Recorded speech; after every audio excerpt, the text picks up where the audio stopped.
जितने भी left wing extremism के लोग आज हथियार डाल रहे हैं वो अपनी आइडियोलॉजी को रिजेक्ट नहीं कर रहे हैं।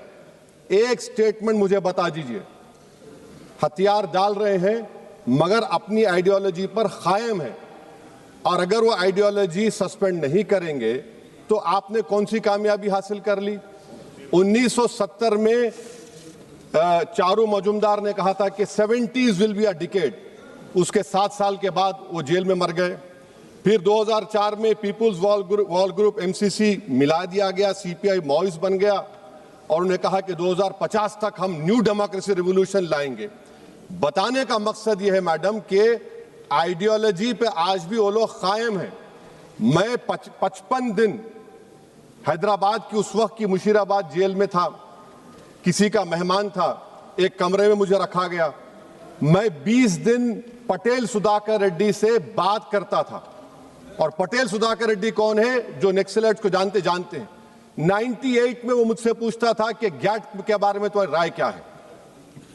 हम अम्बुड स्मार्ट बोलते हैं। अम्बुड स्मार्ट का मतलब क्या है हिंदी में? इनकॉम्प्रिहेंसिबल प्लेटो। अम्बुड स्मार्ट एक गोंड के लिए मार्ट का मतलब साल और पेड़ है। 10,000 स्क्वायर किलोमीटर का एरिया है। नक्सलाइट खत्म हो गए, लेफ्ट विंग एक्सट्रीम खत्म हो गया। अब क्या हो गया कि ना मॉइस्ट है ना गवर्नेंस है, कोई नहीं है वहां पर। क्या होगा बताइए आप मैडम। और एक चीज मैं आपको बताना चाह रहा हूं कि ये 70% मिलिट्री विक्ट्री है, और जो चीजें जो उनको ड्राइव करती थी, और ये सरकार समझ नहीं रही है। इस देश में सबसे बड़ा पॉपुलेशन नौजवानों का है। बांग्लादेश और नेपाल पुकार कर कह रहा है कि इनकलाब गवर्नमेंट को बदलने के लिए नहीं लाया गया था, बल्कि गवर्नेंस को इंप्रूव करने के लिए लाया गया था। अगर गवर्नेंस इंप्रूव नहीं होगा तो खुदा ना खास्ता जो हम चीज नहीं चाहते वो ना दोहराया जाए। और एक एक्रोनिम है madam, IFTTT, if this then what. Civil administration कहां है हमारा? Relief rehabilitation. मुझे अफसोस है कि तेलंगाना की बात ही नहीं की तेलंगाना के MPs। आज तेलंगाना के रिलीफ रिहैबिलिटेशन को MHA एक्सेप्ट करता है, और वो क्या कहता है कि Andhra Pradesh Telangana surrendered Maoist relief and rehabilitation policy 2025। Madam आप बिलीव कर सकते हैं कि ट्रेवर असॉल्ट राइफल इजरायली मिला, 1 मिनट में 30 से 70 लोगों को मार सकते। कहां से आया ये ट्रेवर असॉल्ट राइफल? और सरेंडर्ड ये मेरा मानना है कि टैक्टिकल रिट्रीट है। ये कोई हमेशा के लिए नहीं है, टैक्टिकल रिट्रीट है जो 77 में किया था। और मैं मैडम प्लीज 1-2 मिनट दीजिए। और मैं बताना चाह रहा हूं मैडम, AP ओडिशा बॉर्डर को हम कहते हैं कट ऑफ एरिया। आयरॉनिकल है, कट ऑफ एरिया बोलते हैं उसको। मिनरल वेल्थ से क्या ट्राइबल को फायदा होगा? 5th शेड्यूल और बेटर गवर्नेंस से फायदा होगा। अगर नहीं होगा तो पैसा और FRA से फायदा होगा, नहीं होगा तो फिर ट्राइबल रबर हथियार उठा लेंगे। भारत देश में कुछ ऐसे क्षेत्र थे जिन्हें लिबरेटेड जोन कहा जाता था, जहां पर लोग भारत के संविधान को अपने जेब में रख के चलते थे। जेब में आज भी कुछ लोग जेब में रख के चलते हैं।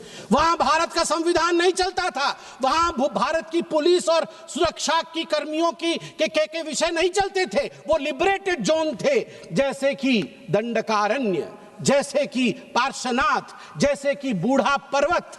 आप पूछिए छत्तीसगढ़ के लोगों से, वो आपको बताएंगे ये लिबरेटेड जोन कौन से थे। और केवल लिप सर्विस होता था, उस समय की सरकार द्वारा लिप सर्विस होता था। और ऑपरेशन ग्रीन हंट के नाम पे जो ऑपरेशन शुरू किया गया था, याद करिए भारतवर्ष में किस प्रकार का फेल्योर हुआ था। उसमें 76 CRPF जवान 76 CRPF जवान एक ही दिन में शहीद हुए थे छत्तीसगढ़ में, अप्रैल 2010 में। एक ही दिन में। That was the highest ever single day casualty of Indian security, second only to Operation Blue Star। आप चिंता करके देखिए, इस प्रकार की परिस्थिति थी। अनजाने में अगर गलती हो तो क्षम्य है। अगर जानबूझकर परिस्थितियों को जानबूझकर आपने अनदेखा किया और गलती की तो वो पाप है। कांग्रेस ने पाप किया है, आज मैं वो सिद्ध करने वाला हूं क्यों किया है।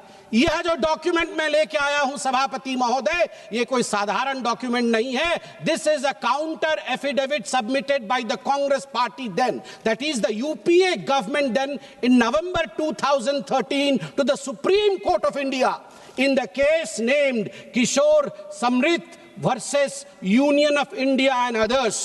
इसमें सुशील कुमार शिंदे जी जो तत्कालीन गृह मंत्री थे, उनके तरफ से यह एफिडेविट दिया गया है। मैं पढ़ता हूं कि कांग्रेस को मालूम सब कुछ था मगर किया कुछ नहीं। Para number 4, the second strategy of the CPIM is to mobilise certain targeted sections of the population, especially the urban population, through its mass organizations which are otherwise known as frontal organization. The mass organizations mostly operating under the garb of human rights NGOs are organically linked to CPIM party structure but maintain separate identities in an attempt to avoid legal liability। कुल मिलाकर इन्होंने कहा कि urban नक्सल हैं, मगर आज मैं अगर अर्बन नक्सल कह दूं तो आग लग जाती है।